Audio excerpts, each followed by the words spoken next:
Okay, I think 10 o'clock.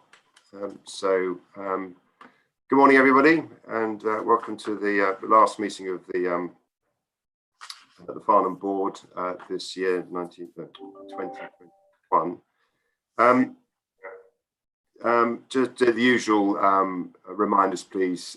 If you're not speaking, would you mind just muting your microphone so we don't get too much sort of feedback, and then obviously before you speak, if you would turn it on again, that would be helpful. Thank you.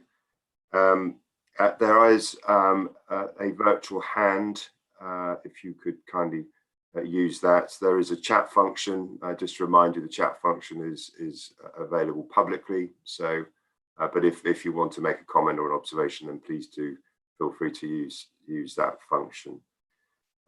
Just before we start this meeting, can I just remind everybody, please, to make sure that they're doing all that they can, not just to get vaccinations or boosters, but also to make sure that they do the use face coverings where required and where appropriate, and social distancing and washing hands, the usual things that I'm afraid we've all become accustomed to. I mean, the numbers in Surrey have risen exponentially.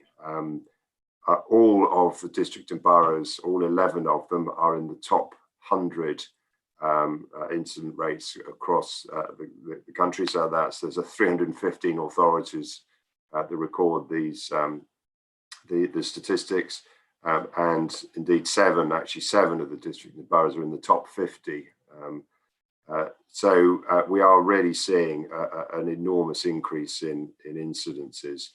And just to put this into context, on average now we're seeing about 2,000 cases per 100,000 of population.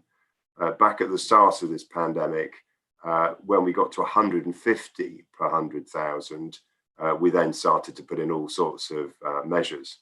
So, these are serious numbers. We're all very conscious of the impact that likely to have on the NHS. So just a reminder to everybody, to residents, to just be careful and to protect yourselves, your families, and indeed the NHS. So this morning we've got a series of items to go through, updates on where we're at and the forward plan and so on. But we'll just start with the minutes actually of the last meeting. Having just looked at them again, I do notice there's one error just at the beginning of the minutes. Let's pull that up. We're under welcome and introductions. It's actually Paula Goff rather than Paul Goff. So I missed that the first time round. So if we could just make that amendment, please.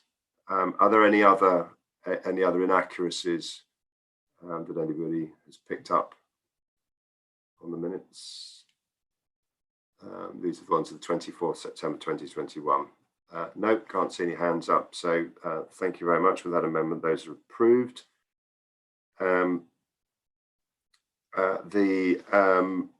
All of the actions from that meeting have either been addressed or will pick up during the course of the meeting today. So can't see any other comments or hands up. So we'll move then, please, to item 3, which is an update on the short and medium-term interventions. And that's Simon and Elaine. I'm not sure who's going to kick it off, but thank you, Tim. Just to update on Project 1, the short and medium-term interventions, the rerouting of the HGVs, the signage has now been installed and the traffic regulation order is now active. We are progressing with National Highways, the installation of signage on the M3, and also working with the developer at the proposed Redfield Lane roundabout to have signage included within their development site. With regards to the A325, the reclassification, this has now been managed by the Department of Transport as a change, and the changes to the signs and road markings have been completed on site. The reclassification of East and West Streets has also been reported to Google Maps. With regards to the Wayfinding Strategy, the Wayfinding Strategy report has been updated following feedback from our partners, and the detailed design is now commenced based on the agreed placement strategy. The 20-mile-an-hour zones and speed restrictions, the statutory TRO consultation is now underway. That started on the 25th of November, and it now concludes on the 3rd of January next year. The medium-term interventions, this pipeline of schemes has now been moderated based on the feedback provided in advance of and at the September board. And a grouping and consolidation exercise is now being carried out. We are carrying out some cost assessments, and some initial site surveys are now underway, and identification of additional funding sources to supplement the £2.5 million allocation for Project 1 is ongoing. The next steps. So as discussed previously on the HGVs, the installation of the outstanding signage on the M3, we're talking with National Highways to get this installed. The reclassification, we'll be monitoring Google Maps to ensure the reclassification is reflected. Elaine, is it worth saying that that's because it was still being shown as the A325 through Farnham on Google Maps, and we picked that up and have raised that as a concern directly to Google? Thank you, Simon. With regards to the wayfinding strategy, we will be completing the detailed design based on the agreed strategy, and we'll be procuring the finger posts and totems for installation of the actual signs. The 20-mile-an-hour zone and speed restrictions, following the TRO consultation, all feedback will be reviewed, and then we have the delegation of authority to the area highway manager in consultation with the chairman, vice chairman of the local committee and the local divisional member to resolve any objections received in connection with the proposal. After that, we will be commencing the detailed design, and implementation is expected to be by the end of 2022. With regards to the medium-term interventions pipeline, we have some workshops planned in early 2022 to review the grouped pipeline of schemes. And then the interventions will be sequenced and scheduled for implementation in line with their agreed prioritisation during the financial year 22-23. Project 2, the town centre. On the 20th of October, we held a workshop with our Farnham board members, and we looked at Downing Street, West Street, the Borough, East Street, Castle Street, South Street, Victoria Road and Union Road. The key themes emerging from the workshop across all the areas were provision of two-way streets and removal of gyratory, better provision for pedestrians, including footway widening and improved crossings, for and against providing for cyclists within the town, retention of versus reallocation of the car parks away from the town centre, a need to consider town centre and alternative routes as a whole rather than in isolation. And we're starting to engage with architects and starting to develop a design scope for the initial options. I have a hand up, Tim. I don't know if to carry on. Yeah, Elaine, it's going to be a question on the short-term intervention. So I think if you just finish this section here, okay, and then we'll go back to that. Okay, so on the LC WIP, we are working on the next phase of the Farnham LC WIP, following an initial study carried out to support the OIP, the Optimised Infrastructure Plan, and a long list of schemes were developed. We've had some internal stakeholder workshops on this long list, and some potential routes are also being reviewed in context of the broader Waverley and adjacent councils on their proposed routes. So the next steps with the town centre, a feasibility study will be commissioned to review the feedback provided at workshops and looking at the previous studies, identify and clarify funding opportunities, identify how any proposed improvement would be combined with other travel demands and environmental management measures set out in the OIP to achieve a target mode shift. And also an early assessment of the role that the Upper Hart link could play in combination with measures to improve Castle Street with the option of pedestrianisation. And as part of all this, we'll be carrying out transport modelling of base and future forecasts of Farnham and the wider area.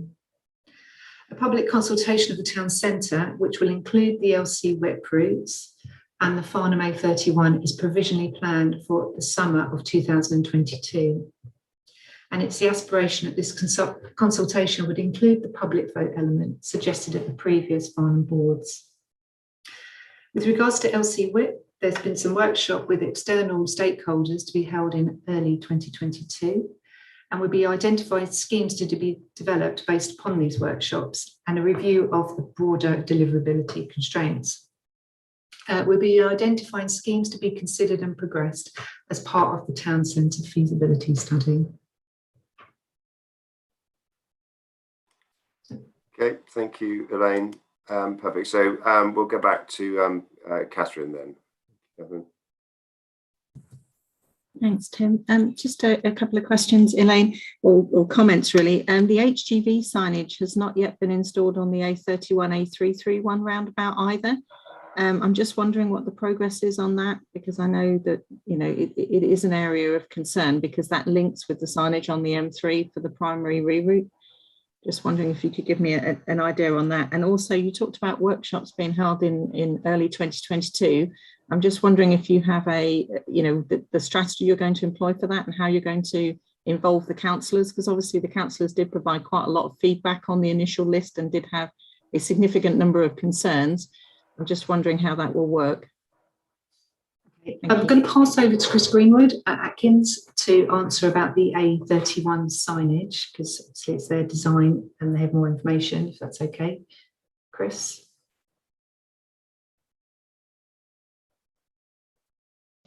Sorry, I was just trying to unmute myself. Alex Pye is actually on the call, who's been dealing with the HGVs. I don't know, Alex, could you come back to Catherine? Yeah, I'll need to follow up, Catherine, with Keir on that.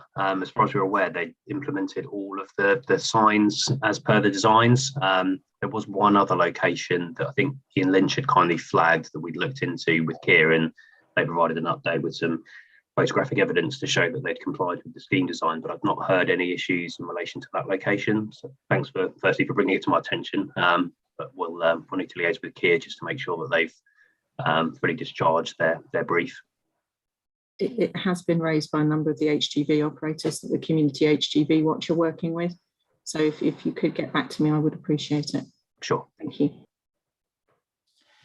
With regards to progressing the workshops, our strategy is at the moment, every 2 weeks we'll be holding a workshop. So the first workshop will be with Waverley, Surrey and Farnham Town Council officers, followed by review of the comments received, and then we'll be going to our local members to discuss in the next 2 weeks the proposal again. So it's every 2 weeks, it'll be officer, so LC WIP and the medium term interventions are the first one. So we've already done the LC WIP officer one, and then hopefully in the new year we'll be starting to program the member engagement. So it's officers, then engage, and then members.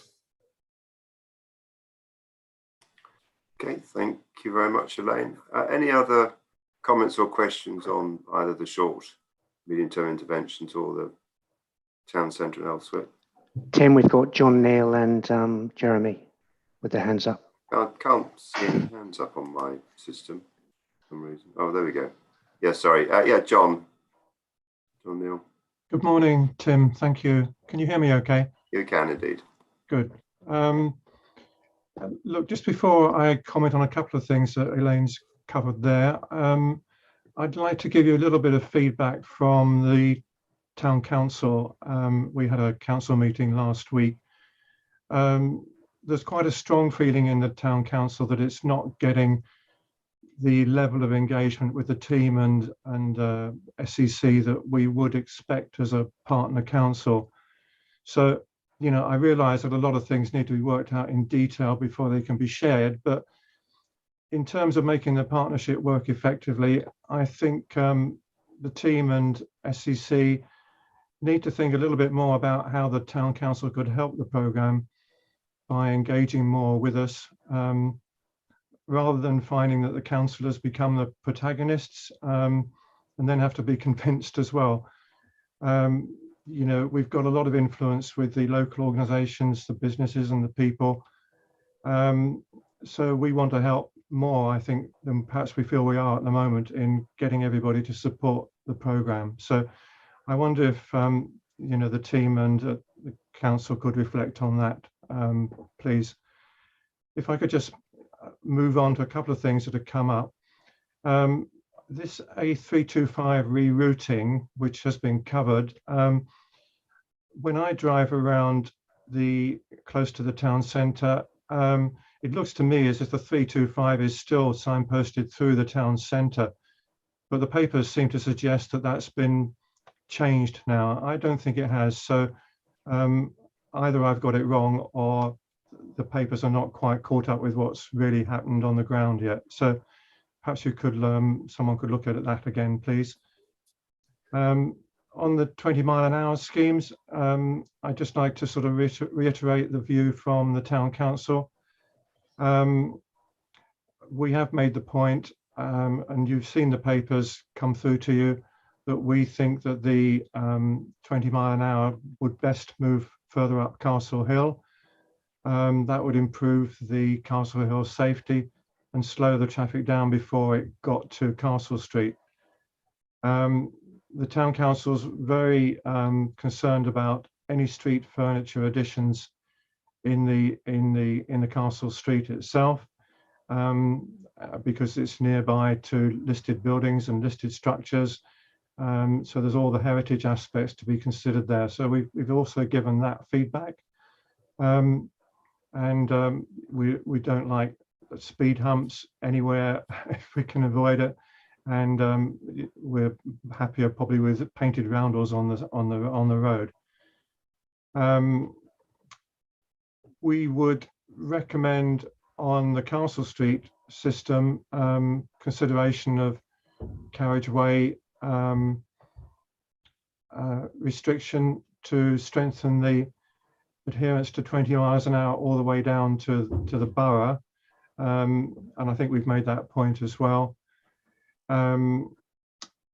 So and also, you know, we think there's an opportunity to integrate the 20-mile-an-hour scheme with the SMTI work in Castle Street itself. So I just want to bring those points to you.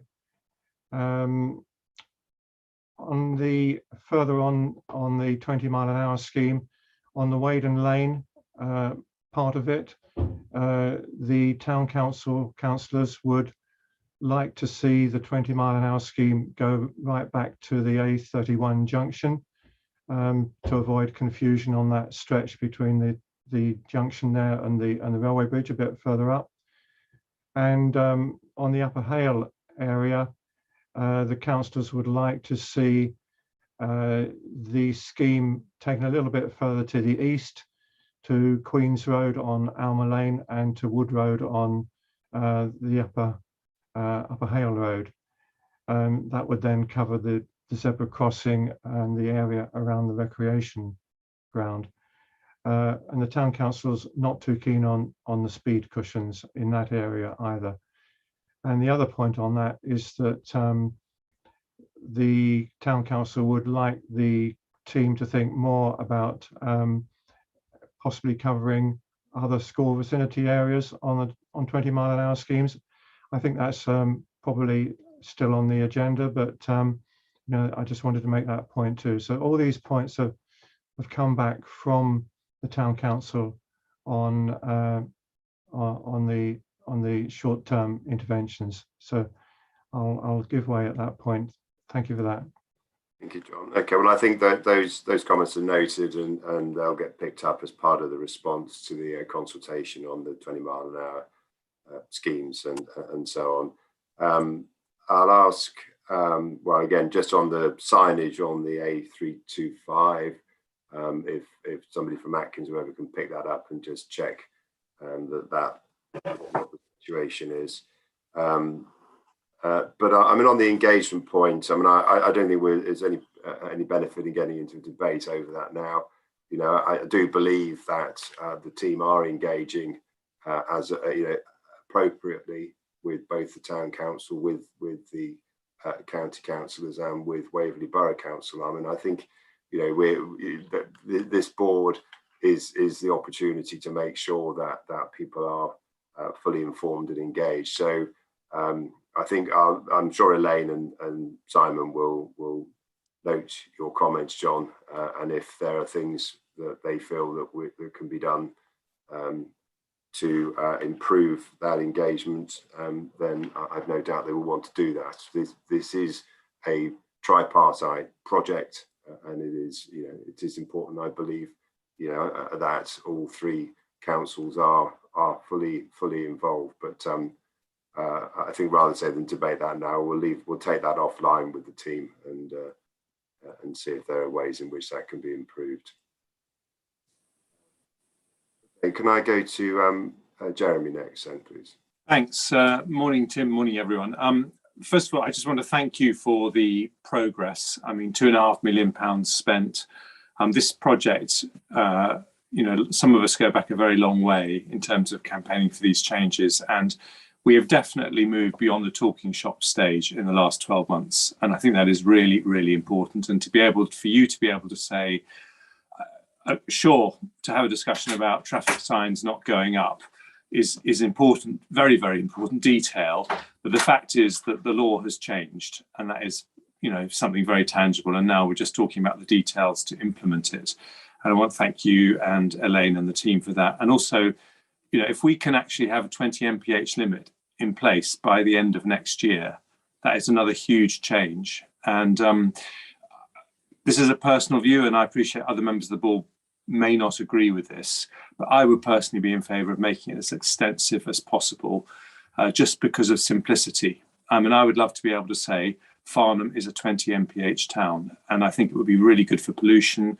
And really, if we're trying to get behaviour change, the simpler the message, the better. And if we can just say it doesn't really matter where you are in Farnham, the default is 20 mph, I think that's a good way to go. And I think it's in tune with climate change objectives, sustainable transport objectives, and all, making the town more pedestrian friendly.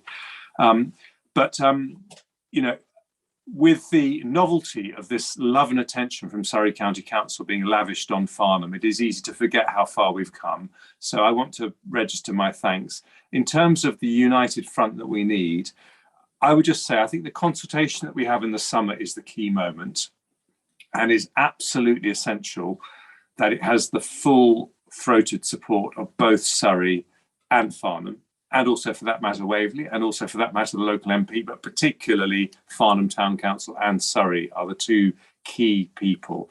So I just think that, looking forward rather than back, as it were, the key thing to make sure is that when that proposal goes out, it has the full support of the Town Council and Surrey, because that's what I think will give confidence to the people in Farnham. So my 2 points were really, will we have up-to-date traffic modelling to inform that consultation? Because I think it would be really helpful to really be able to talk knowledgeably about the changing traffic patterns that we expect. And secondly, I really strongly agree with the idea that public consultation could involve, asking everyone in Farnham what they think. I'm actually, even though I'm the first person to have used it, I'm very happy to move away from this word referendum. It's so politically charged these days. And I think what we're really talking about is when that consultation goes out, asking people to express a view on it and giving them a reply paid envelope to send back that view. And then we've asked everyone postally, and they can have an online alternative as well to doing it. But I think that's really what I think we need in terms of that summer consultation. So Those would be my thoughts, Tim. Thank you very much, Jeremy. Yeah, and I think that's absolutely right. I mean, we all recognise that we need the support of all the local government and you, Jeremy, as Member of Parliament, but also we need public support for whatever it is that we're going to do. So I think a wider consultation and feedback as we can get would be excellent. Elaine, I don't know, do you want to pick up on Jeremy's point about the traffic modelling? Shall I get that one, Elaine? Oh, sorry. Yeah, thanks. Yeah. So the model is being built as we speak, being led by Will Bryans as our chief traffic engineer within the county, and we're going to start testing scenarios from early next year. So the model will have absolute currency, and will support those intelligence-led decisions. So. And that sort of impacts on the timing in terms of the public consultation for next year, because we want everything we've put forward to be backed up by the up-to-date modelling. Excellent. Okay, thank you very much. Catherine Powell. Sorry, I only covered the first bit, so I just had a couple of things on the LC whip. In the last meeting, we talked about engaging key stakeholders, and obviously there's a route proposed through Farnham Park that I know the Friends of Farnham Park had some serious concerns about, particularly the bottom end of the route, as it comes down to Scholars Way. And I noticed that a planning application has just been received on one of the alternative route locations, the Hawthorns application. And so there is actually a time-bounded issue now associated with looking at that, the route around the eastern side of the Farnham Park. And I just want to make sure that we are prioritising the discussions with, the Friends of Farnham Park, because obviously once the planning application is determined and we've gone through, the opportunity may be lost. And I am very concerned about that, because I think that is a critical route. So I just want to make sure that, the officers are, I know that, the Waverley officers are aware, but I just want to make sure that the Surrey officers are also aware, and that we are prioritising resolving the feasibility study on that route and any potential impacts from the Hawthorns proposed development. I would say the Hawthorns proposed development is not a site that's included in the Farnham neighbourhood plan, and is definitely not something I would support, but just wanted to flag it. Sorry, Tim. Thank you, Catherine. Okay, I think is that I'm assuming, Elaine, that's noted, and we'll pick that up. But thank you for that. Peter Clark. Yes, thank you, Tim, and good morning, everyone. When Jeremy talked about Surrey County Council lavishing love upon Farnham, it almost made me blush. But I certainly hope it won't be unrequited love. Seriously though, on the subject of engagement that John was talking about earlier, I think what Elaine was talking about with these workshops every 2 weeks, I think is an excellent idea. And I think that would certainly give every opportunity for engagement. So I like that strategy. Thank you very much, Elaine. Thank you, Peter. That's good to hear. Thank you. Okay, I can't see any more hands up. So, Elaine, I think we are back to you on item 5 then, which is the A31 corridor update. Thank you.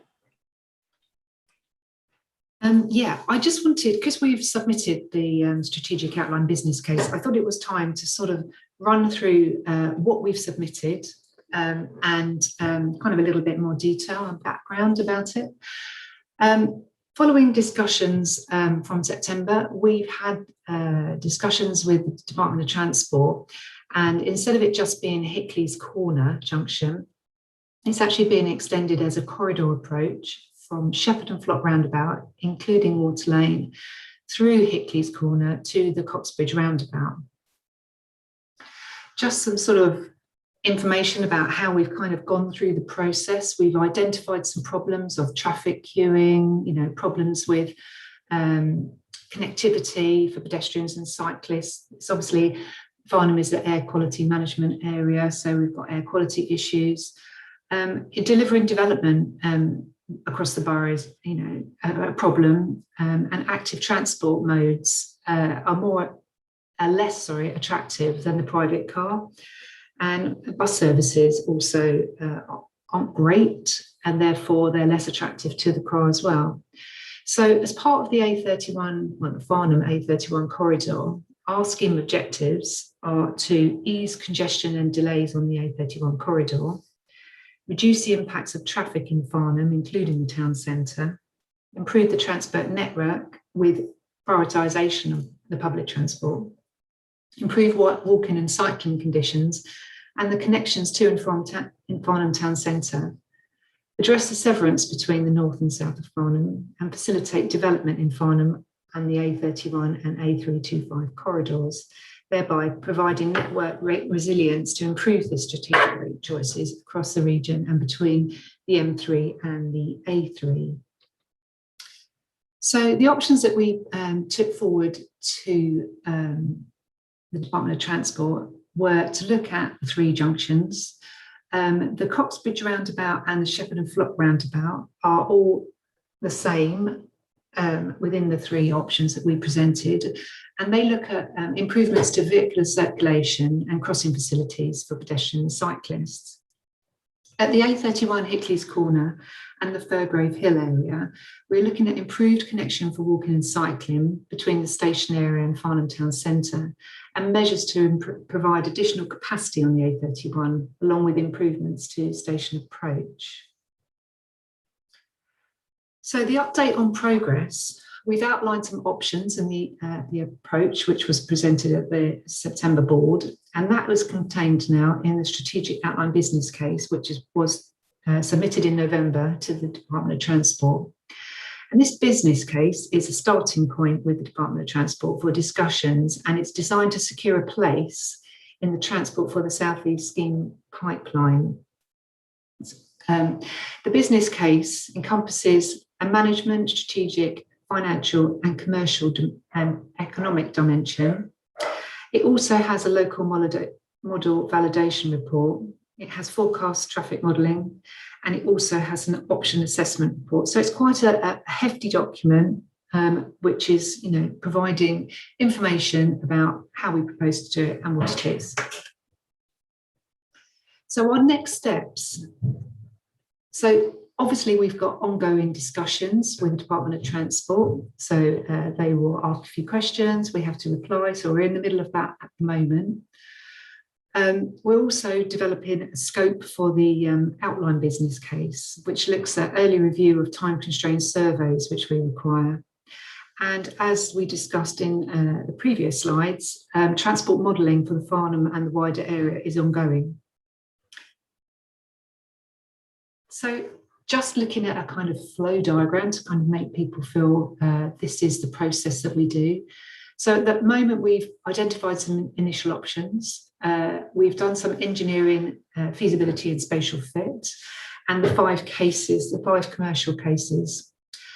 These were cross-checked with our partners just to make sure that we're comfortable in what we're submitting, and it was submitted to the DfT. The next stage, so we're still in discussion, but in the background, like I say, we're working on looking at how we are taking forward the outline business case forward. And we'll have this public consultation in the summer, which will include the LC Whip and the town centre. Thank you. Thank you, Elaine. Any comments or questions on that? Catherine first, then John. Thank you. Sorry, Elaine, I was just wondering if it's possible to create a visual that shows how the output of this, proposal and the discussions with DfT feeds into the town centre work, and particularly the LC Whip, because I do see that there are interfaces and interconnections between the two, and I think it would be really useful to have a visualization of how those things link together, because I know it's a question that I get asked quite often by Farnham town councillors in particular in and around the town. So I think that would be very useful if that's something that you could perhaps take as an action going forwards. Yes, so just for information in the background, we're doing some process mapping just to show how all these interface between each other, and it gives our members obviously some information of how it's taken forward. So yes, Catherine, we are doing that. Thank you. John. Yes, thank you, Elaine, for that. I think we probably wait with interest to see a bit more detail on what is coming out on the A31 corridor scheme. On the slide you've got on the picture there at the moment, at the first stage, cross-check with partners. Who are the partners that's been cross-checked with, please? So we have to literally make sure that everyone's comfortable with us submitting it. Literally, we've shown our members, obviously, this is what we're doing. We can't give definitive information because there's commercial sensitivities around what is actually the detail, but we've obviously discussed with the officers what is actually being submitted. Okay, well, as I say, I'm sure the town councillors would be interested in any more information when you can pass it on to us, please. Yeah, John, it's more about the process and the approval to go forward with the process than the detail. As Elaine suggested, there are potential impacts as soon as you start printing pictures or sharing pretty diagrams in terms of land acquisition, ransom strips, blight, etc. I'm sure that you understand. So it's more about the process, and then the next stage, when we get the feedback from DFT and know which are the likely options that we're progressing with, that's when we can engage further and feedback in terms of the level of detail of the proposals. Okay, thank you, Simon. Okay, thank you, John. Any other questions on the A31? No. Okay, in that case, we'll go on to the Western Link Road and Recklesham Relief Road, which is you know, there has been some debate about this in terms of how to take it forward. So I'll let Elaine and Simon introduce the paper, and you'll see then there are some options there in terms of what we do. So grateful for if we can get a decision from this board today on the way forward. But Elaine, if you're going to lead on this, over to you. Thank you, Tim. So I thought I'd use this extract because just to kind of clarify which ones we're talking about. So the blue arrows are the Western Link Road or Western Bypass, which is actually referred to, and the yellow is the Recklesham Bypass. So the Western Bypass goes from the A31 to the 287, and then the Recklesham Bypass goes from the A31 to the A325. Just the update on progress. So we've done a recent policy review of the two bypasses in terms of their alignment with national, regional and local policies, which are currently being tabled. And it was found that neither road project on their own merit would align with current national, regional or local policies. As they prioritise new infrastructure, which encourages people to more sustainable forms of travel. And therefore, it's questionable if either scheme, when considered as a standalone project to build a new road, would be able to secure funding at this time. But it is recognised that the two schemes address different connectivity and place issues within Farnham, and therefore we suggest that these are considered as a separate projects. So the decision that we require, the paper's been circulated to Farnham board members. Before the flight programme commits on more resources, it's asked to consider the following options. So Tim, I don't know if you want to run through the options which are on the screen, or do you want me to summarise? I'm happy for you to summarise then. Okay, so on the Recklesham Bypass, the option is A, to cease work and develop and investigate the Recklesham Bypass, but we are aware to review this against any emerging national, regional and local policies to see if the position has changed. B, carry out an initial cost and environmental feasibility work on the Recklesham bypass and report the conclusions and options to the board. C, to follow the traffic modelling outcomes for the wider area, look at the opportunity to develop a smaller package of measures for Recklesham that seek to address the negative safety and environmental impacts of traffic. On the Western bypass, before the programme again commits more resources, the options would be to A, cease work to develop and investigate the Western bypass, but again, periodically to review against any emerging national, regional and local policies to see if the position has changed. B, carry out an initial cost and environmental feasibility work on the Western bypass and report the conclusions and options to the board. Or C, following the traffic modelling outcomes for the wider area, look at the opportunity to develop smaller packages of measures for Farnham Town Centre and North Farnham that seek to address the negative safety and environmental impacts of the traffic. Thank you.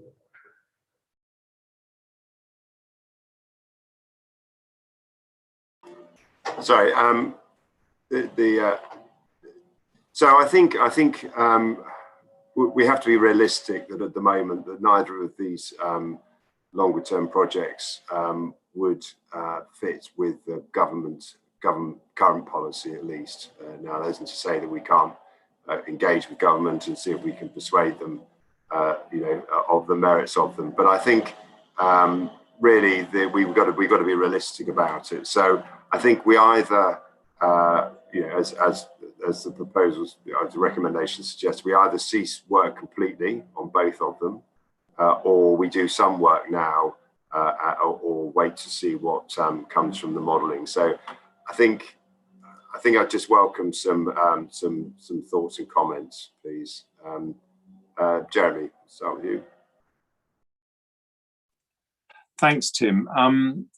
I mean, this is really difficult, but I have a concern that if we carry on exploring the possibility of a Western bypass, it will make the whole project extremely controversial environmentally, because there is it's unlike everything else we've discussed in this project. This is not one where there is a united view throughout the town.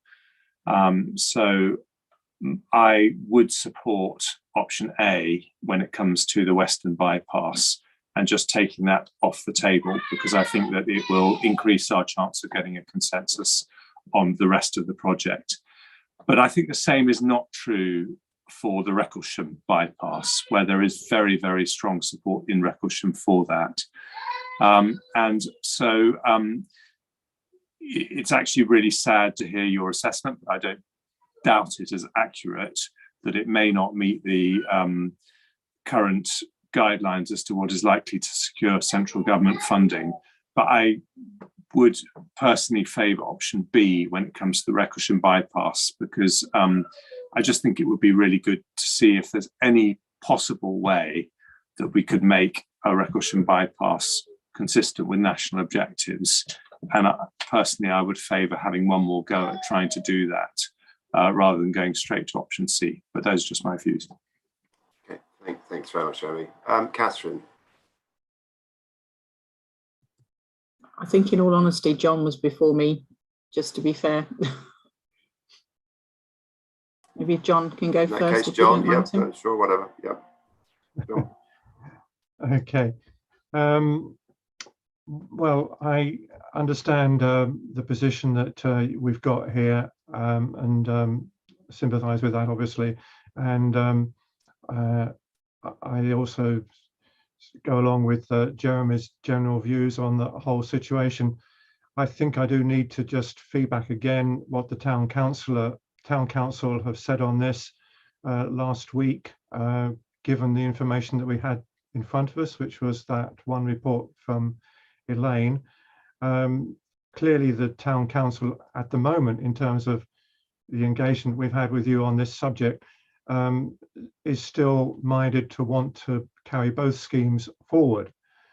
Now that I know is going to be difficult, so they would want option B on both schemes to be the position at the moment. If option B is perhaps more inclined to be the way for Recklesham bypass, I guess that would be the stronger feeling, which is in line with what Jeremy's just said. If the Western Link Road is becoming more and more difficult, I think the town council would like the Surrey and Hampshire as the nearby authority there to at least keep that on the list for the future, shall we say, as major highway potential improvements. And this is all, of course, related to the feeling that if we are going to manage to reduce the traffic movements in the town centre for the sake of the place ambitions there, then we still have this big problem about the potential impacts on the Upper Hale area in particular. And of course, on the Recklesham area, there is certainly major concern about the environmental impact at the moment in the conservation area there and the route through the village. So the councillors on my front would be saying, well, how have we managed to score the impact on the new road against the current impact on the village itself? You know, I guess that's difficult to quantify, but you know, those are the feelings in the town centre, in the town council, and I just want to put those to you. Thank you. Okay, thanks, John. Catherine. Thanks, Tim. I mean, I guess really I want to remind people that the current north-south route through the town is the A287. The reclassification study that was done said you couldn't reclassify the A287. The A287 includes Castle Street, the Borough, and Downing Street. So, you know, without a new road, pedestrianisation of any of those roads would create a massive impact, not just on the Upper Hale Road, we know, because we were talking about 45 to 55% more traffic on the Upper Hale Road, but also on the narrow section on the Hale Road, which is between two Grade 2 listed buildings. I mean, we have Grade 2 listed buildings in North Farnham as well as in the town centre, and the narrowest section of the road that would be most impacted is between those two Grade 2 listed buildings. That is the narrowest section on the major road network in the whole of Surrey. You know, so I think we just need to be very aware of that issue. And obviously we've also got 8,000 new houses being built in very close proximity to that area, both impacting on the A287, which, you know, would be the road, the Upper Hale Road and the Farnborough Road. You know, anything that we do to widen the pavements in the centre of town, you know, and narrow the roadways, which is the right thing to do in terms of improving the pedestrian experience in the town centre, which I know is what we all want to do, will displace traffic onto not just the roads in North Farnham, but also the roads, particularly around the train station. Recklesham is not impacted by anything we do in the town centre. It's completely independent of the town centre. It's purely about the bridge and it's about traffic associated with Borden. And there is a 106 agreement in place associated with the traffic in Borden. So, I mean, my concern is the way that, you know, option C is worded. If we truly, and I understand the environmental impacts that, you know, that Jeremy has mentioned, completely understand the environmental impacts associated with the Western bypass. But I would say that there is a massive impact currently on the places in North Farnham. And that, you know, anything that we do in terms of measures cannot be a smaller package of measures that's disconnected with the town centre. To me, the impacts of what we do on the town centre and the mitigations for both North and South Farnham, particularly around the train station, have to be integrated. There cannot be that we would do the town centre without either one of those two things. And I suspect some of those things are not smaller measures. You know, there are some significant changes that would need to be done to make a real difference. So, I mean, if what you're telling us is there is no way on earth that we will be able to get funding based on current policy for a new road, then I don't think we should be spending money on either. I don't think the problem in Recklesham is any worse than the problem in Upper Hale. And I would say that at the local liaison forum that was held in South Farnham, there was not strong support for a Recklesham bypass. In fact, one of the local Farnham town councillors actually spoke against it. So I think we need to be a little bit careful about what we've got strong support for and what we haven't. But I feel that if we're not going to do, if we're not going to do study work on one, we shouldn't do it on the other, because I don't think the cases are significantly different between the two, or the safety issues are significantly different between the two. And I would really encourage us to stop thinking about these as being separate things and start thinking about them as being part of the town centre development. And, and not view them as smaller packages of measures, but appropriate packages of measures. And really, I feel very uncomfortable about the terminology that's included in option C. But I do recognise that that might be the most responsible way to spend limited funds. But if we do it, we have to do it for both and not just for one. Thank you. Catherine, can I take from that then that if option C was slightly amended to look at the opportunity to develop measures, even for Recklesham and measures for Farnham Townsend and North Farnham, that would be your preferred option. So if your concern is about generally, but the smaller package. But if we talk about looking at what are appropriate measures, then would be C would be your preferred option, would it, for both? I don't like the term opportunity, and I don't like the term small measures, Tim. What I'm saying is that if we are going to, remove these two as projects, that, certainly the one in North Farnham has to be absolutely integrated with the town centre development, as does the package of measures that will be required around the train station and in that area around South Farnham.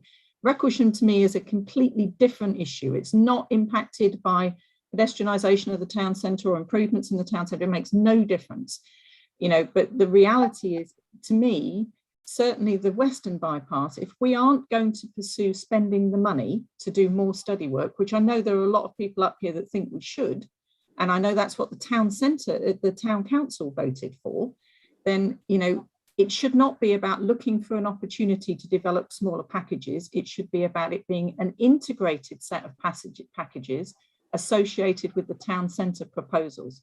And it should all be one thing that's funded together. Otherwise, we could end up with a situation where the town centre is funded and the measures outside of the town are not, and the impacts will be intolerable. It's not fair on people. Okay, thank you. I think that's clear. Thank you. Okay, we'll go to Michaela next. Thank you. Yes, thank you, Tim. Until there's an option on the table to alleviate traffic through both Recklesham and North Farnham, I think we've got to keep both of these studies on the table. I'm sorry, I think we need to carry out initial cost and feasibility work on the Recklesham bypass, as well as the Western Relief Road. I agree with Catherine. If we're going to have pedestrianisation and everything in the town and the widening of the roads, etc., we need to alleviate the surrounding area, or it's just going to be an intolerable mess in the end. Thank you.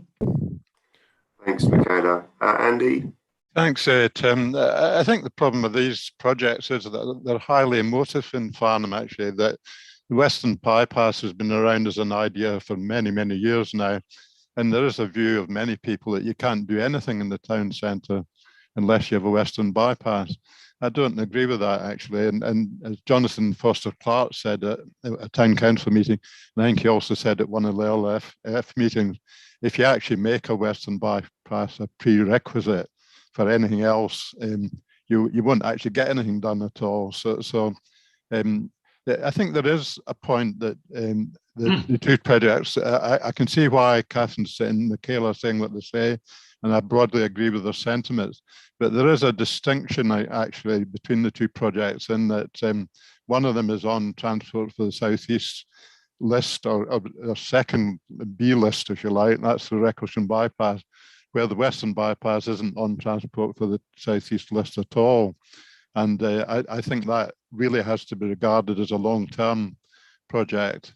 The emotive thing about the Recklesham bypass is that the danger to people, you know, particularly children of the bridge. And I can fully understand why people are campaigning on that issue. But this isn't the only bridge in Surrey where you've got that issue. And you know, we perhaps have to look at other measures to mitigate the dangers to the children in particular of the bridge. So I can't come with a definitive statement myself on this. Actually, I can see Jeremy's argument of putting the two things, considering them separate. But I think on balance, I favour the argument that Catherine and Michaela are making, that you have to look at the two things together, because, you know, as I say, we can't actually, we do need to progress things in the town centre, and we have to recognise that without a western bypass, we probably can't do full pedestrianisation because of all the consequences that Catherine has mentioned. But I don't think it should be taken off the table as a long-term project. Neither should be taken off the table as a long-term project. How much work we should do on the short term on it, I personally am not entirely sure. But I actually put a lot of faith in the advice from the professionals. I'm not sure we're getting a total recommendation yet from the team, from Simon and Elaine. They've given us these options. I'd like to actually know to some extent which ones they really favour, because they're the professionals, and we should be taking that into account.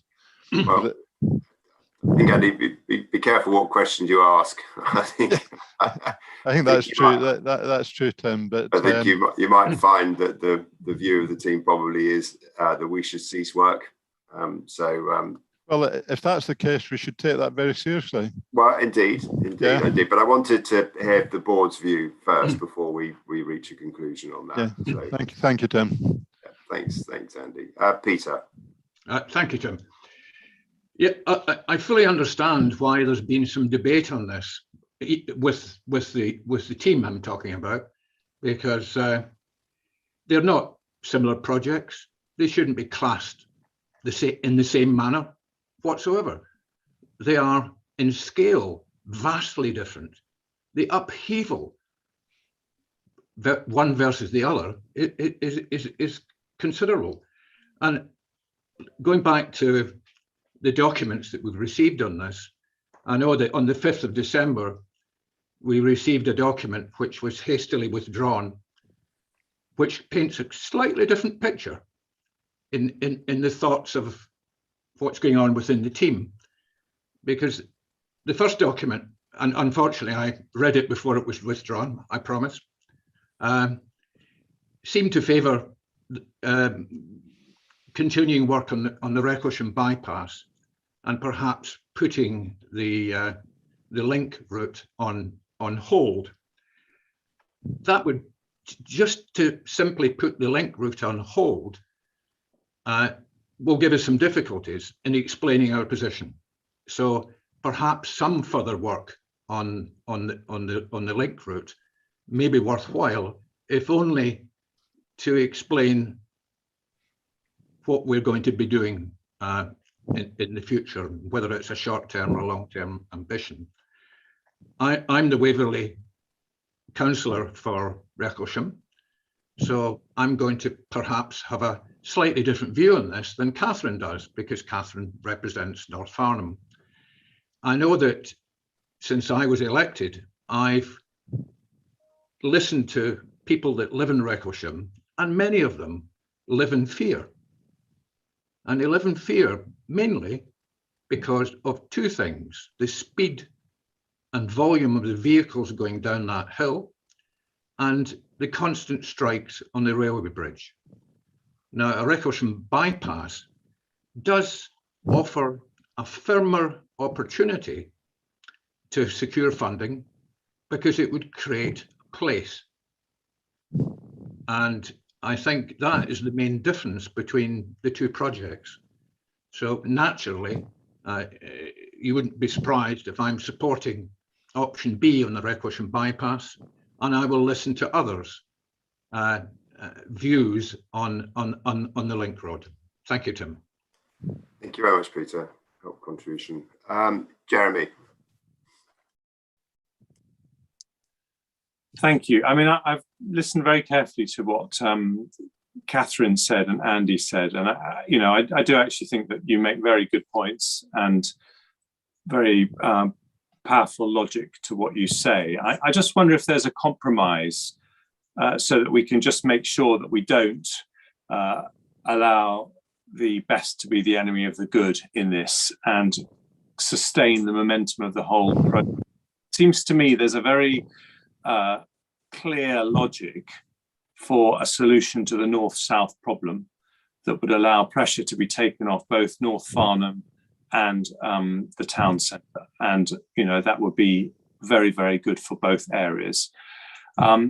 It also is clear to me that we are not likely to get funding under current policies for a western bypass, at least with the benefits to North Farnham and the town centre not being clearer than they currently are. If we were able to demonstrate that that project would be transformative through traffic modelling and reducing pollution levels, that might be a different kettle of fish, but I don't think we're at that stage yet. So I'm just wondering whether what we should do is not do any of options A, B, and C for either, but opt for a kind of modified option B for both the Recklesham bypass and the Western bypass, which says that we continue feasibility and cost work on both projects, but recognise that costs will have to be prioritised where they're most likely to get results in terms of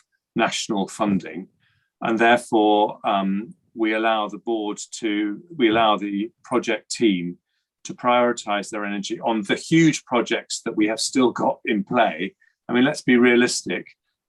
Either a Recklesham bypass or a Western bypass, even if we proceed with these feasibility and environmental studies, is not going to happen in the next 5 years. And national policies change over that period, and we will have a much clearer picture as to the impact on North Farnham and the town centre of those projects in 12 months, let alone 3 or 4 years. So it seems to me that a modified option B, which allowed the team to deprioritise funding those environmental studies, but not take them off the table, might be a sensible way of being true to the original vision, which was a 25-year vision for transforming Farnham that says these are the steps we want to take, these are things we want to do right away, these are the medium term, these are the long term. But I'm just proposing that in the interest of trying to find a compromise. Thank you, Jeremy. Cassie, before I bring you back in again, Simon, can we, because I think I'm sort of with Jeremy, sort of what I was looking at was whether you can conflate B and C in that the timing of the work done on the environmental costing of the environmental feasibility work could also at the same time look at other suitable measures, so that there was kind of almost one piece of work done, which may well be after the traffic modelling. But can you just help us in terms of the practicalities of some of this? Yeah, so I mean, absolutely, Tim, we can do that. And you're right, the fundamental input to that is the outcome of the traffic modelling, and we would want that to be right, as we've said all along, and we've been criticised for before, that the traffic modelling needs to be watertight in terms of using it for the ability to make these sort of decisions. I just wanted to assure Catherine, in terms of the word smaller, and I get the sensitivities around that, I think that's relative. The smaller is in relation to spending 60, 100 million pounds on a link road. you know, we're not talking in the same scale, but that doesn't mean, and I take her point entirely, that doesn't mean small. It means that are proportionate to the issues that we are facing in both North Farnham, Recklesham, and South Farnham as well. So can we do that, Tim? Yes, we can. Okay, well, we'll come back to that then. So, Catherine, do you want to come in again? I think you and I are very aligned, Tim, because that's exactly what I was raising my hand to suggest, is I think that if we are using money in the public purse in the most efficient way possible, the right thing to do is to develop the proposals for the town centre, to do the traffic modelling, to look at the extremes that come out of that, and then to go away and do work on, you know, the North Farnham study, as it was called, you know, the South Farnham study, and maybe it's a South Farnham study and it's a Recklesham study, and there are 3 studies, because I think the South Farnham bit is fundamentally different from the Recklesham bit. And I absolutely agree that I don't think we have to make a decision today. And I think if we defer the decision until we've got the modelling so that we can make better informed decisions and spend public money more efficiently, that has to be the right outcome. So if we can proceed down that route, that would certainly get my vote. Thank you. Thanks, Catherine. Zach, and then we'll bring this together. Yeah, I'm very happy with option D personally. I was just going to suggest, in terms of the word smaller package of measures, could we change that to localised package of measures? I think that might be less emotive. Just a thought. Thank you. Okay, thanks, Zach. I mean, I think, you know, when we set out on this journey as the 3 authorities and with residents, I mean, we wanted to take a comprehensive view of what we could do to improve traffic and pollution and so on in Farnham. So I do think that I would be reluctant for us to take either of these options off the table at this stage. I mean, I defer to the local representatives in terms of you know, whether it's fair to look at these 2 differently or not. I mean, at the end of the day, they're both on the list, and I think therefore we should treat them equally. But I think I think, you know, we'll see what happens with government policy and funding down the line. As Jeremy says, I mean, these are longer term projects in any event. So I think that there sounds as if there's a bit of a consensus then that we look at combining B and C, and that Simon, you and the team can kind of look at how we practically take that forward, but that we do look at completing the initial work around these proposals, so that at least we've got them there, even if it's to, you know, but then it may well be that out of that also comes other measures that we can actually proceed with.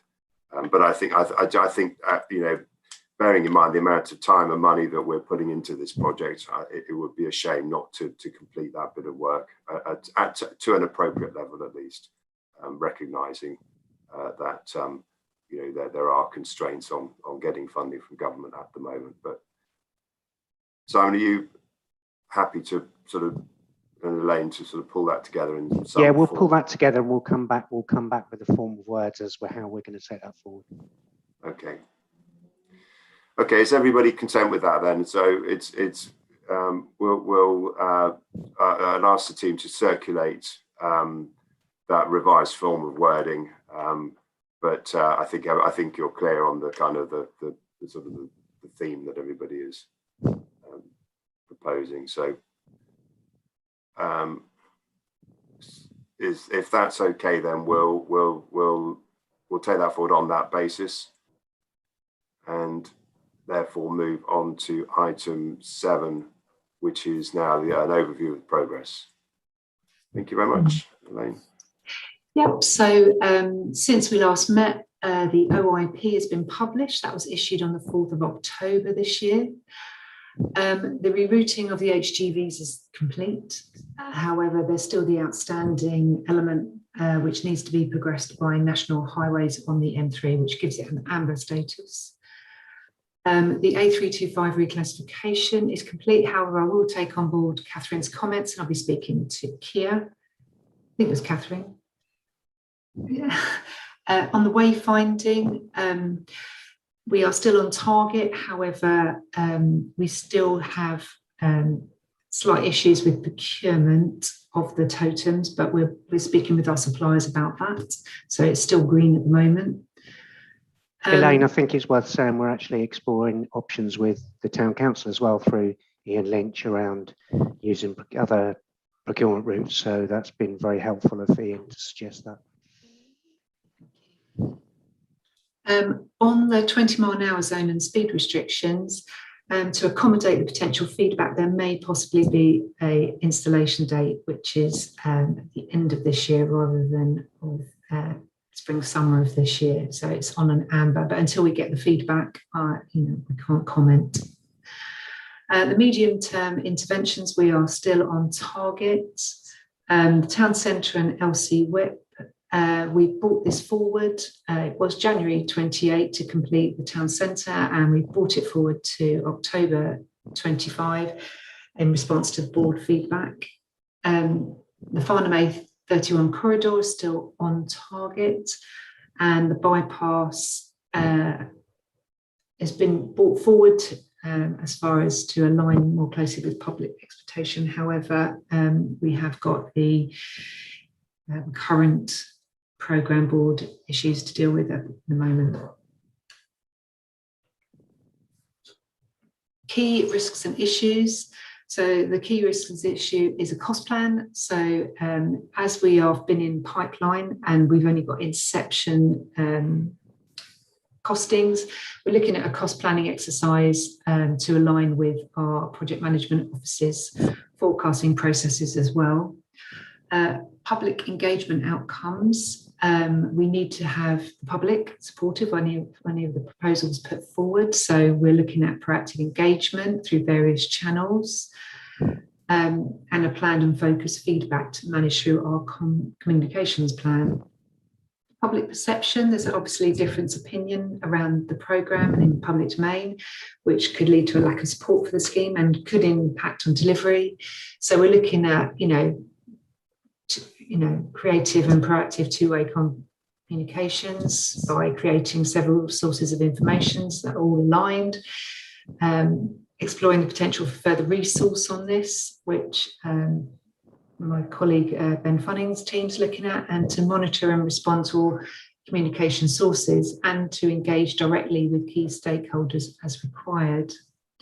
Student engagement, which has been brought up, this is incrementally more difficult to engage with students, as generally, the most successful engagement techniques are unavailable at this time, but we are looking at online focus groups to be set up through the student unions, face-to-face engagement to be progressed when possible. And we've made a lot of connections through the COP26 art projects, which we need to build on and develop. I think Jeremy's talking, but I'm not sure. That's okay. And we're looking at, the risk of historic street layout. There's a risk that pedestrians can't be suitably prioritised while continuing to facilitate motorised traffic with Farnham. So we're looking at a design to be developed around the historic and existing constraints where sped safe, time-based restrictions are to be explored, a phased approach potentially, demand management options to be explored, and a range of options to be developed to support this public engagement. Questions and discussion. Sorry, yeah, Elaine, before you go on to that, I saw Catherine's hand pop up and go down, but yeah, Catherine, do you want to come in? Sorry, Tim. I didn't realise there were two slides. I haven't seen the slides in advance, so I wasn't sure what was coming. I guess just if you go back one slide, Elaine, just on the list of projects, and it really ties in with the discussion that we've just had. We obviously did have two other projects listed in some of the documentation in earlier phases of this. We had a North Farnham study and a South Farnham study. And I do think that we should list those, not necessarily with, 100% timescales right now, But I do think that we need to be doing that study work, as we've just discussed, actually, in line with, you know, the town centre outcomes, and taking the town centre work as part of that workflow that we were discussing earlier, just so that they're listed, so that, you know, people know they're still there. They are things that they're still being thought about, because as Peter said, you know, he has people come to him and talk about the safety and the lack of place in Recklesham. I know I've had numerous discussions with, you know, local residents, Farnham town councillors, Waverley borough councillors, you know, across North Farnham, about, you know, concerns they have about placemaking in the area, and about pedestrianisation and links and severance. You know, I mean, the roads do create severance, and I know I've got a meeting set up with the local schools on Webburn Road, you know, where there is a serious problem associated with school transport. I mean, there's 5,000 pupils a day trying to get in and out of that area. So I would just encourage us to also have, you know, in this table, show the North and the South Farnham studies as well, if that's all right with you, Tim. Yeah, I'm sure there's no problem. Thanks, Catherine. John.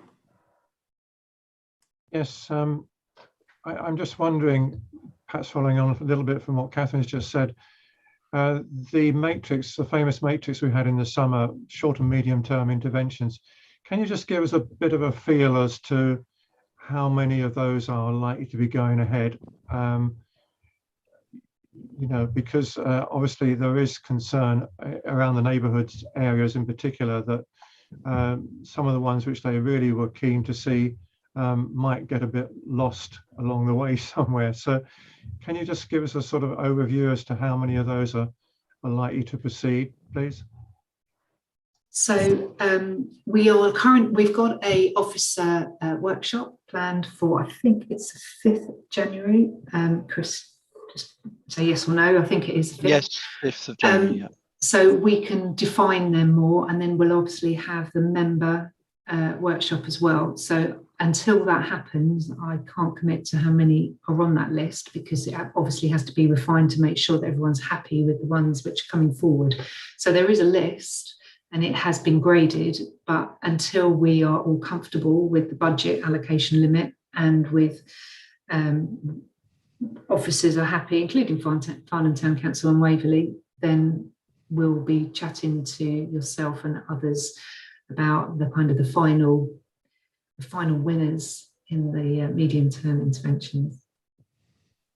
John, I think it's fair to say that given that the original list had over 100 suggestions in it, you know, clearly we're not looking at funding 100 different projects, and it will be done on a priority basis, plus linkage, as you know, through the process, linkage to other funding opportunities like Section 106 and SIL money from Brightwells and other developments, etc. So, you know, that's why there's been so many iterations of this. I know it seems like it's been an age in terms of formulating it together.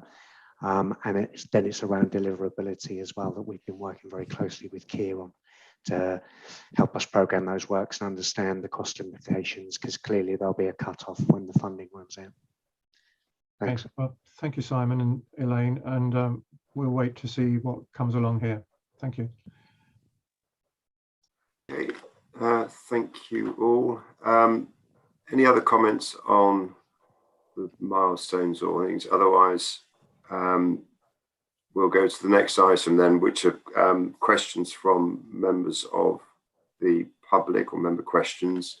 And I think there are two questions that were submitted.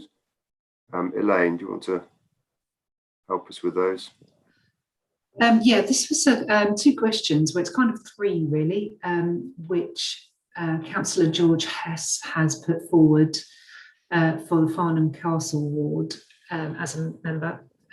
Given the future improvements to the major road network are likely to take a long time to come to fruition, and in order to show residents of Farnham that the FIP and its consultants are delivering tangible benefits for all to see, I propose that the pavement widening and carriageway widening, narrowing schemes for Castle Street and Downing Street are drawn up with detailed proposals put forward for consultation as soon as possible, with requests to start the 20-mile-an-hour speed limit further. Sorry, Elaine, I think the question's up on the screen here, so I think we're okay with the question. Right, okay. It's really what's the answer.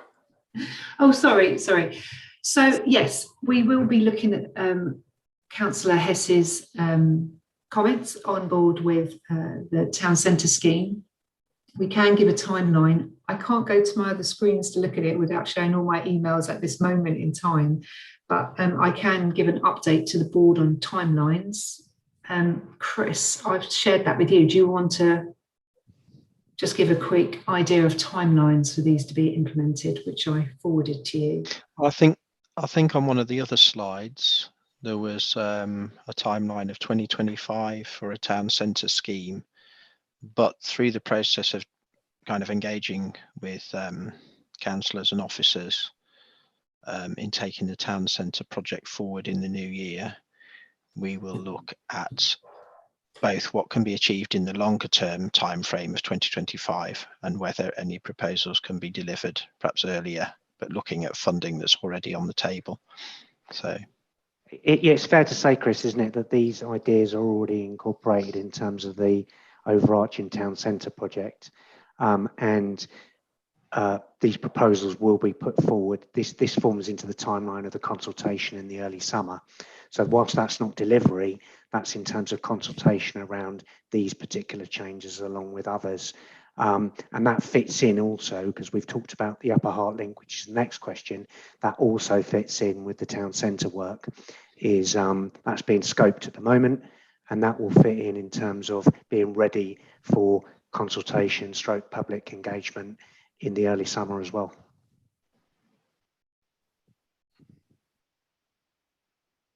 Okay, anything else then to add to either of those questions, or that sounds fine.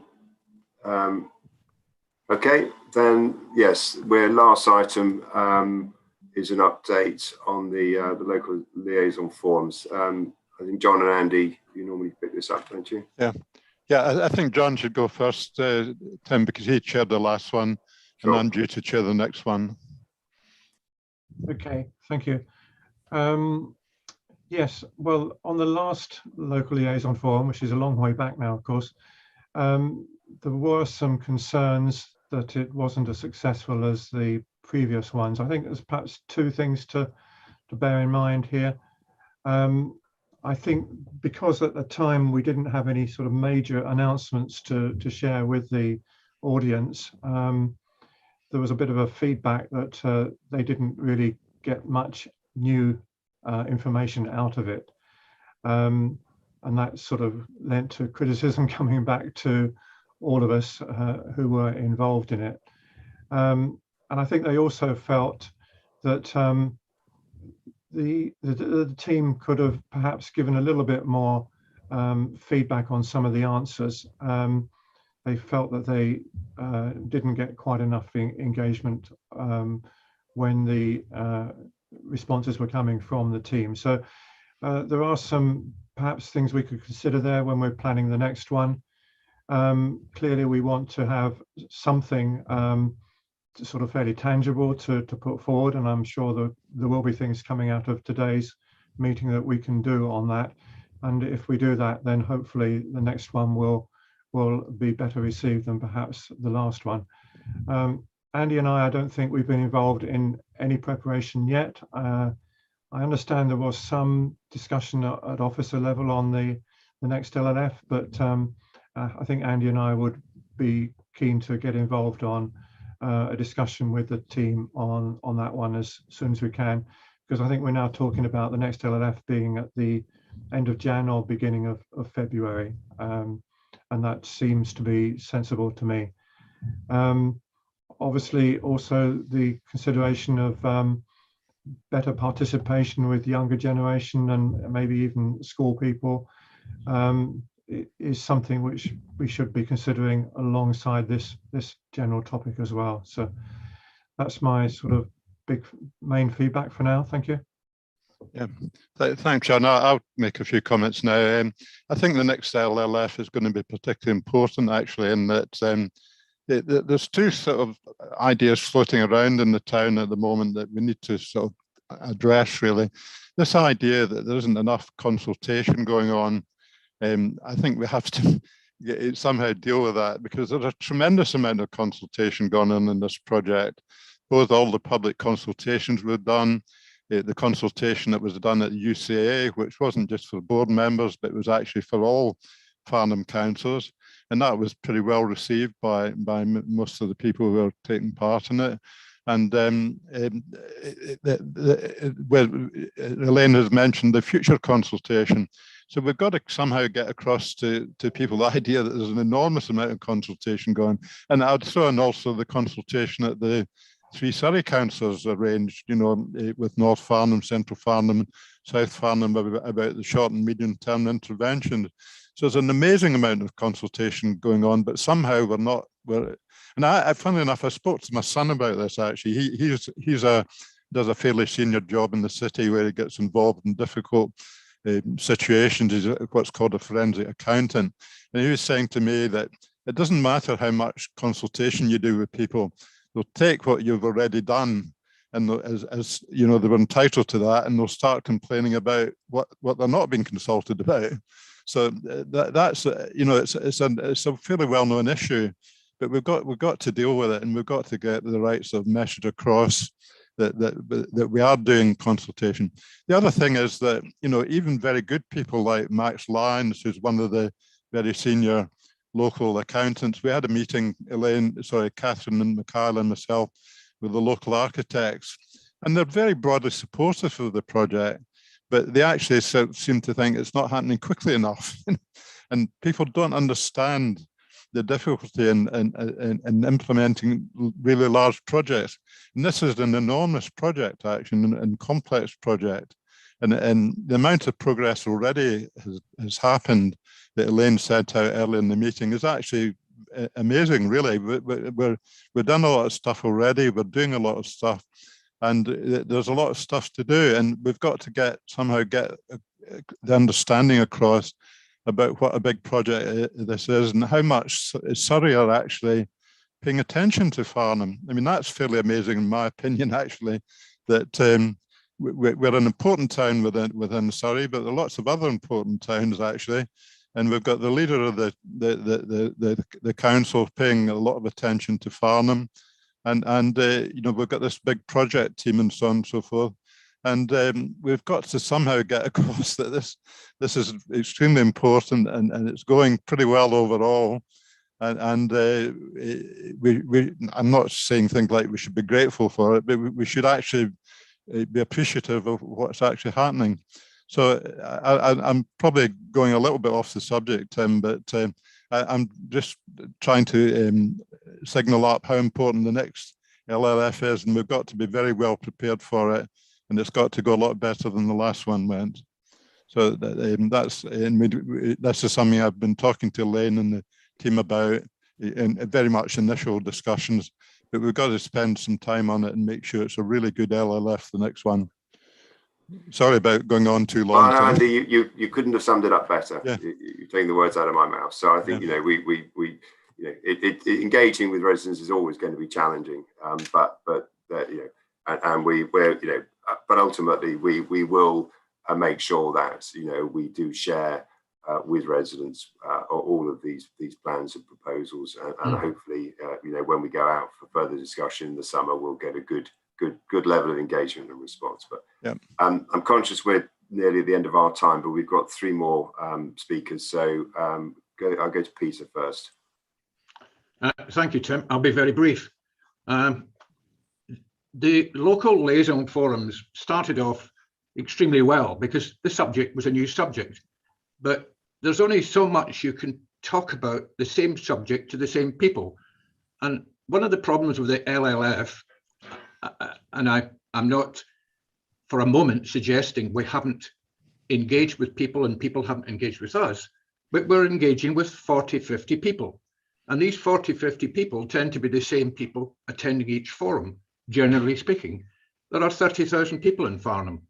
And I think we need to start engaging or attempting to engage with these forums a much, much wider audience. And I've had a quick chat with Ian Lynch, and his communications manager is attempting to set up a meeting with the other two communications managers at Waverley and Surrey just to sit down for half an hour or an hour and try and come up with some ideas to inject a little bit more dynamism into these engagements. Thank you, Tim. Thank you, Peter. Paul. Thank you, Tim. I won't repeat everything that Peter said because I agree with every word of it, and Andy too. I just think in terms of future LLS, we've obviously had that format now for what, 10 of them, or possibly even more than that. Even the best endeavours, the same format over and over and over again is not going to reach a different audience. So I think fundamentally we need to look at the way we're doing these LLS. The format that we're doing them in needs to be different to engage different demographics. Otherwise, we will just get the same people over and over and over again. On the point about consultations, I don't think we will ever satisfy the public's need for consultations. I think in this case, it just shows how much people actually do care about the subject, really. So we just need to keep trying. But I think refreshing the format is important. And if the comms managers are all meeting, I'm hopeful that we can get something a little different for the next round, and that might be a bit more engaging, or differently engaging, I should say, not more engaging, to a different group of people. Thanks, Tim. Yeah, well said, Paul. I think that's a good point. And then lastly, Catherine. Thank you. Thanks, Tim. I mean, I agree with everything that's been said. I think that, you know, having worked on a lot of these big complex projects with lots of interdependencies in the past, I know that workflow is the simplest way to explain things. If we can get a good workflow document that explains to people why things are being done in a particular order and why they take time, we will have a much better chance of getting people on side, because they will understand the problem better. But it has to be simple. It has to be something they can all understand, something they can read. And I know that in the discussions I've started to have with local schools, actually, when I sit down and really explain to them why things are being done in a particular way, they're much more engaged. And it's a much easier conversation to have. So I would really encourage us to think that the next LLF is really based around, you know, we're here, this is the feedback we've had. This is some of the things we've done with that feedback, so that they see a positive feedback loop, which at the moment I think they're missing a little bit.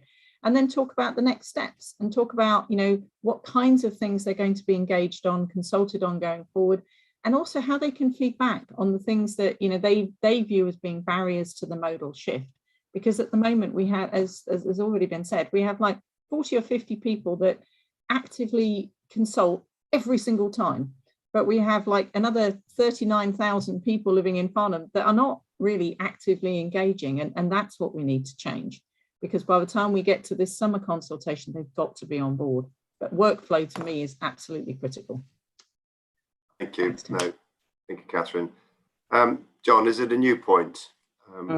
If I may just very quickly say, you know, I've had to express fairly strongly today some of the town council views, but the town council is really on board with trying to make this work with you. So, you know, those criticisms are hopefully constructive, and you know, we support everything that's going on here, and you know, all the general sentiments that have come out today. So, thank you for that. Well, thank you, John. And I think you know, it's as Andy said, and we all agree, this is it's a complicated project, but you know, and we've got different communities that there are, you know, different issues, or, you know, displacement of traffic and everything else, and yeah, but I mean, ultimately, I'm absolutely certain that all of us want to to deliver schemes that are going to improve the quality of life for the residents of Farnham, and that's everybody is focused on that. Personally, I'm very grateful for it's been a good meeting. Grateful to the team for all the work they're doing. We will, they are engaging as much as they can do with all of you. We'll always look at better ways of doing that, and indeed better ways of engaging with residents. But this is, and it has to be, we have to take this forward jointly. There has to be a consensus and agreement of the three local authorities, and I very much hope, and I think that has been the case this last year, and I'm certain will be the case for next year. So just thank you all, thank you to you, the board, and all of those behind the scenes that are taking this project forward. We are making real progress. In a year's time, we will see even more of these things completed. And that will be thanks to your really constructive help and input. So from me anyway, nothing else to say other than to wish you all a peaceful Christmas and a very happy New Year. Tim, just before you go, can I just say thank you to Peter Birch? This is his last forum today. Yep. I would like to say thank you for his hard work working with Arcadis. Yeah, no, absolutely. Yes, Peter, I hadn't realised that. So, no, indeed, thank you very much. You've worked tirelessly on this project. So we're very grateful for that. Thank you. So, thank you all very much.